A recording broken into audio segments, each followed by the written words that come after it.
নমস্কার। একটা ছোট্ট ইনফরমেশন দিই। অনেকেই আমাকে বিভিন্ন সমস্যা নিয়ে এসএমএস করেন, তাদের সমস্যার কথা বলেন। সাইবার ছাড়াও অন্যান্য অনেক সমস্যা। তাদেরকে আমি যতটুকু জানি সেই মতো গাইড করি বা পরামর্শ দিই। তো অনেকেই এই পরামর্শটা দিতে হয় যে আপনি থানায় গিয়ে একটা কমপ্লেন লজ করুন। তখন অনেকেই আমাকে বলেন যে স্যার, থানায় গিয়ে কমপ্লেন লজ করলে কেস করলে তো প্রচুর খরচা, আমি তো কেস কাচারি এত পয়সা করি খরচা করতে পারবো না। অনেকেই এই কথাটা আমাকে বলেছেন। এই জায়গাটাতে আমি একটু ক্লিয়ার করে দিই। থানায় কোনো কমপ্লেন লজ করতে গেলে আপনার 1 টাকাও লাগবে না। আবার বলছি, থানায় কোনো কমপ্লেন লজ করতে গেলে আপনার 1 টাকাও লাগবে না।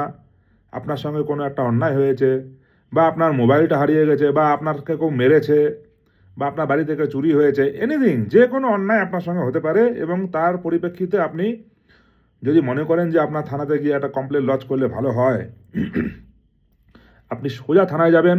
থানায় গিয়ে আপনি থানায় কমপ্লেন লজ করবেন, এবং থানায় কমপ্লেন লজ করার জন্য কোনো পয়সা আপনার কিন্তু খরচা হবে না। অটো ভাড়া, রিক্সা ভাড়া, এটা অন্য জিনিস আছে। আপনি যাবেন, অটোতে করে যাবেন, আলাদা ব্যাপার। এবং অনেকেই করেন কি, বাইরের কাউকে দিয়ে, যারা লিখে পয়সা রোজগার করে, এরকম কিছু মুহুরি বা ক্লার্ক টাইপের থাকে, ঠিক আছে, ওনারা লিখে দেন, ভালো করে লিখে দেন। ওনাদের একটা পারিশ্রমিক আছে, সেই পারিশ্রমিক ওনারা আপনার থেকে নিতে পারেন। আপনি যদি বাইরে কারো দ্বারা লিখিয়ে নেন যে আমাকে এটা লিখে দাও, আমি তোমাকে এত টাকা দেবো, বা সেটা ওনারা ভিজিট চাইতেই পারে আপনার কাছে, সেটা আপনার ব্যাপার আছে, এবং আপনি নিজেও লিখে আনতে পারেন।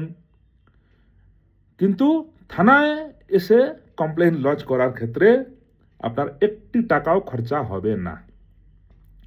1 টাকাও আপনার খরচা হবে না, এবং আপনি নিশ্চিন্তে একটি কমপ্লেন লজ করে আপনি নিশ্চিন্তে আপনি সেই কেস চালানোর যে ব্যাপারটা আছে।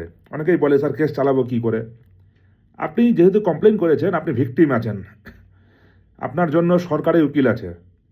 সরকারি উকিল, আপনি যেই এফআইআরটা করবেন, যেই কেস হবে, সেই কেসে চার্জশিট হবে, সেই চার্জশিটে পরে ট্রায়াল শুরু হবে, আপনার হয়ে সওয়াল করবে সরকারি উকিল।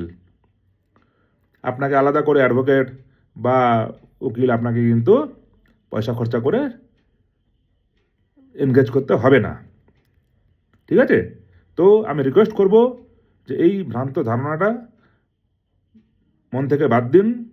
আর কেউ যদি চায়, একদম বুঝবেন যে উনি ওনার নিজস্ব স্বার্থে বা নিজের লাভের জন্য চাইছেন, থানার সাথে কোনো কানেকশন নেই। এটুকুই বলার ছিল। ভালো থাকুন।